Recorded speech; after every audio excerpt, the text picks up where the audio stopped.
Students, बेटा आज हम वीडियो नंबर 17 लेकर आए हैं। विषय हिंदी और नेक्स्ट चैप्टर है बाजार दर्शन, जिसके राइटर हैं जनेंद्र कुमार। ठीक है बेटा, तो अब हम आपके लिए एक्सप्लेनेशन करेंगे चैप्टर का। जब आपके समझ में आ जाएगा तो प्रश्नोत्तर आप स्वयं कर सकते हैं। तो ठीक है बेटा, मैं इस पाठ को केवल व्याख्या करूँगा और आपके प्रश्न जो बुक में दिए हैं इसके प्रश्नोत्तर वो स्वयं करना है आपको, और कर लेंगे आप, क्योंकि अब आपकी समझ में आ गया है कि हम किस प्रकार से प्रश्नोत्तर बनाते हैं। तो आप चाहे तो मेरी तरह भी उसमें प्रश्नोत्तर शॉर्ट क्वेश्चन बना सकते हैं विद आंसर। तो आज मैं आपके सामने व्याख्या कर रहा हूँ।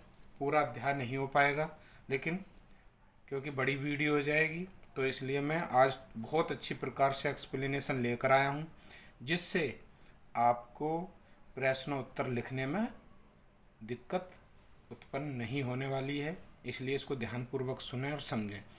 देखिए, आपने एक अध्याय पढ़ा था, उसमें 10th क्लास में भी था, उपभोक्तावाद की संस्कृति। लगभग उसी प्रकार से ये भी चैप्टर है, तो इसको ध्यान से सुनना है आपको। देखिए, पाठ का सारांश संक्षेप में लिखा है। तो देखिए, प्रस्तुत निबंध में बाजार के उपयोग, सदुपयोग और दुरुपयोग पर सूक्ष्म चिंतन प्रकट किया गया है। यानी हम बाजार का उपयोग हम जानते हैं, बाजार में हमें बहुत सारी वस्तुएं हमारे उपयोग की मिलती हैं, तो हम उसका उपयोग किस प्रकार से करते हैं, ठीक है। और सदुपयोग और दुरुपयोग, यानी इसके हमें दुरुपयोग किस प्रकार से करते हैं वो भी हमें आज समझना है। इसका हम सूक्ष्म चिंतन करेंगे। लेखक के सार रूप में यह मत प्रकट किया है कि बाजार मनुष्य की आवश्यकता पूर्ति का साधन है, ये हम जानते हैं आप लोग, शोषण, दिखावे या अहम पूर्ति का नहीं। लेकिन अब क्या हो रहा है, कहीं ना कहीं दिखावा भी हो रहा है, कुछ वस्तुएं अनावश्यक हम खरीद लेते हैं। तो आज हम इस बारे में इस चैप्टर में ही खुद पढ़ेंगे। तो इसमें दिखावा आदि हमारे अंदर नहीं होना चाहिए। जो वस्तु हम लेने गए हैं वही वस्तु हमें खरीदनी चाहिए। यह अध्याय हमें शिक्षा देता है कि हमें किस प्रकार से बाजार का उपयोग करना चाहिए। देखिए, तो इसमें जो अध्याय है जिसमें जनेंद्र कुमार जी ने लिखा है, तो इसमें देखिए क्या बताया उन्होंने। जो अध्याय है उसमें मित्र द्वारा फालतू खरीद, यानी लेखक जो था उनके मित्र, तो वो किस प्रकार से फालतू की चीज़ें खरीदते हैं। तो समझिए, इसमें लेखक के एक मित्र बाजार से मामूली सी चीज़ खरीदने गए। यानी इस अध्याय को पढ़ेंगे, बहुत मज़ेदार ये अध्याय है। जब पढ़ेंगे तो बहुत मज़ा आने वाला है इसको पढ़ने में, और बहुत सारी चीज़ें आपको सीखने को मिलेंगी। परंतु लौटे तो साथ में बहुत से बंडल ले आए।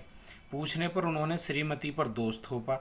यानी उनके मित्र ने पूछा, भाई ये सामान तो तुम बहुत मामूली सी चीज़ लेने गए थे, परंतु ये बंडल ले आए हैं इतना सारा। तो उन्होंने कहा, अरे यार ये पत्नी जो है साथ, यानी सारा दोष किस पर थोप दिया, श्रीमती पर, अपनी पत्नी पर। लेखक के अनुसार सभी पुरुष इस मामले में पत्नी की ही ओट लेते हैं। अगर वो कुछ भी सामान खरीद लेते हैं अनावश्यक, तो कहीं ना कहीं वो पत्नी को ही ओट दे लेते हैं, यानी उस पर थोप देते हैं। ऐसी फालतू खरीद के पीछे एक अन्य तत्व है मनी बैग, अर्थात पैसे की गर्मी। यानी अगर हमारे पास पैसा होगा तभी हम अनावश्यक चीज़ें ले लेते हैं।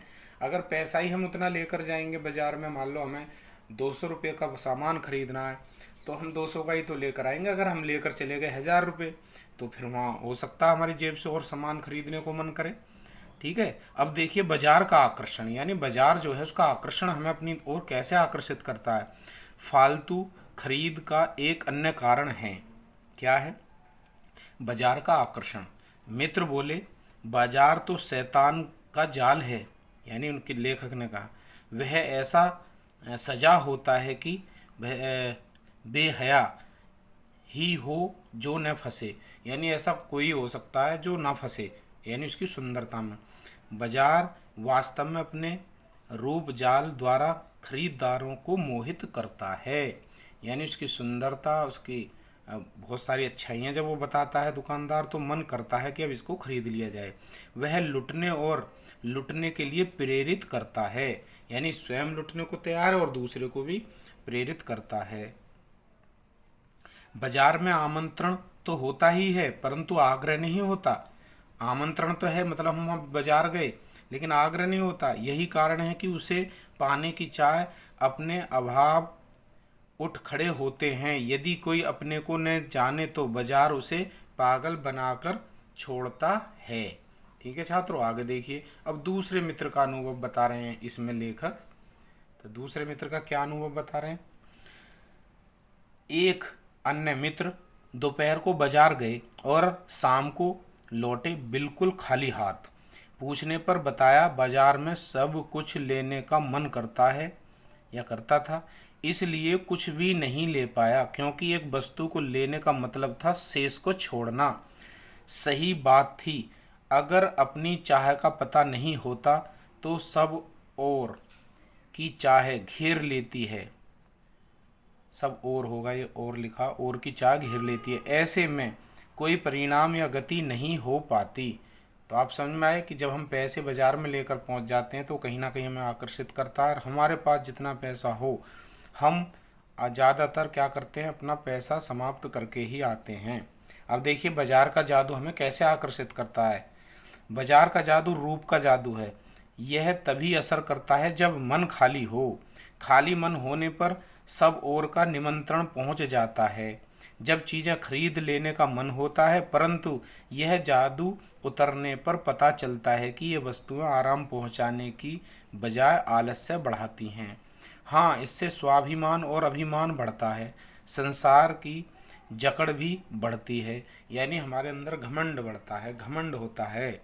तो जादू को रोकने का उपाय यह है कि बाजार जाने से पहले मन खाली ना हो, मन में लक्ष्य होना चाहिए, तब बाजार तुमसे कृतार्थ होगा। बाजार की असली कृतार्थता है आवश्यकता के समय काम आना। अब आप देखिए, जब हम कभी बाजार जाएं तो हमें आवश्यकता की वस्तुएं ही खरीदनी चाहिए। जब हमारा मन इस चीज़ से पूर्ण होगा तभी हम ये काम कर सकते हैं, अन्यथा हमारा मन भटकता है वस्तुओं को खरीदने के लिए।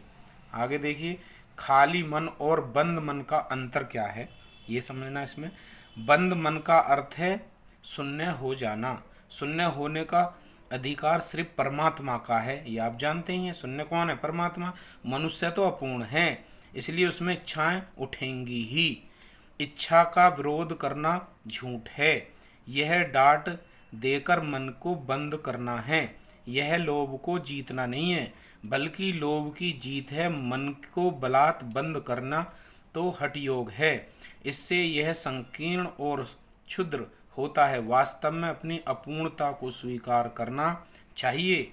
सच्चा कर्म वही है जो अपूर्णता के बोध को जगाता है।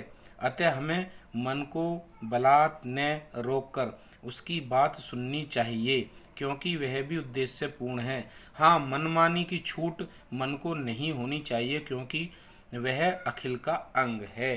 अब देखिए, इसमें हमें ये बताया है कि हम मन की बात तो माने, लेकिन मन का कंट्रोल हमारे ऊपर नहीं होना चाहिए, मन पर हमारा कंट्रोल होना चाहिए। जैसे मैं थोड़ा सा आपको समझाता हूँ जिससे आपको क्लियर हो जाए। देखिए, हम कई बार सोचते हैं कि सुबह हमें उठना है 4 बजे, तब जब हम सोच कर सो गए। सुबह जब हमें नींद आती है तो हमारा मन करता है कि नहीं यार अभी और सो ले। तो अब यहाँ पर देखिए यार, हम सो गए तो मन का कंट्रोल हमारे ऊपर हो गया। अगर हमने देखा कि 4 बज गए हमें उठना है और हम उठ गए, चाहे हमारा कितना मन करता रहे सोने के लिए, तो अब आप समझ लीजिए कि अगर आप उठ गए तो मन पर आपका कंट्रोल हो गया। अगर हम ऐसे ही बाजार जाएं, बेशक हम कितना भी पैसा लेकर जा सकते हैं, लेकिन हमारा मन पर कंट्रोल है तो हम उतनी ही आवश्यकता अनुरूप वस्तुएं खरीदेंगे जितनी हमारी आवश्यकता है, अनावश्यक नहीं खरीदेंगे। अब यहाँ तो एक प्रतिबंध सा मान लो आप, कि अगर मान लो हम पैसे लेकर जा रहे हैं और सारे खर्च करके आ रहे हैं, तो इसका मतलब मन का हमारे ऊपर कंट्रोल हो चुका है और वो जैसे चाहे हमसे करा रहा है। लेकिन अगर हमने मन पे कंट्रोल कर लिया तो हम बाजार भी जाएंगे, तो बाजार में जाने पर हम उतनी ही वस्तुएं खरीदेंगे जितनी हमारी आवश्यकता है। तो इस पाठ में हमें ये बताया गया है कि हमें बाजार जाने से पहले, यानी हमें ये अपने ऊपर कंट्रोल करना होगा। अगर हमने ऐसा किया है तो हमें कोई बहाना बनाने की जरूरत नहीं पड़ेगी और हम फिर आवश्यकता अनुरूप ही वस्तुएं खरीदेंगे। अब आगे हम इसकी फिर एक स्टोरी आगे पढ़ेंगे नेक्स्ट वीडियो में, क्योंकि वीडियो लंबा हो जाएगा, स्टोरी थोड़ी बड़ी है, उसमें भी एक वीडियो बन जाएगा। तो ठीक है छात्रों, आज हम इस वीडियो को यहीं समाप्त करते हैं। नेक्स्ट वीडियो में से आगे इसकी स्टोरी बताएंगे और प्रश्न उत्तर आपको स्वयं ही करने होंगे। ठीक है, अगर ये अध्याय आपकी समझ में आ जाएगा तो आप प्रश्न उत्तर स्वयं लिख लेंगे अपनी कॉपी में। शॉर्ट क्वेश्चन आप 20-25 क्वेश्चन आंसर बना लेना इसी आधार पर, जैसे मैंने आपको बनाए हैं, अब आप समझ भी गए होंगे। ठीक है छात्रों, तो मिलते हैं हम नेक्स्ट वीडियो में। वीडियो देखने और सुनने के लिए आपका बहुत बहुत धन्यवाद।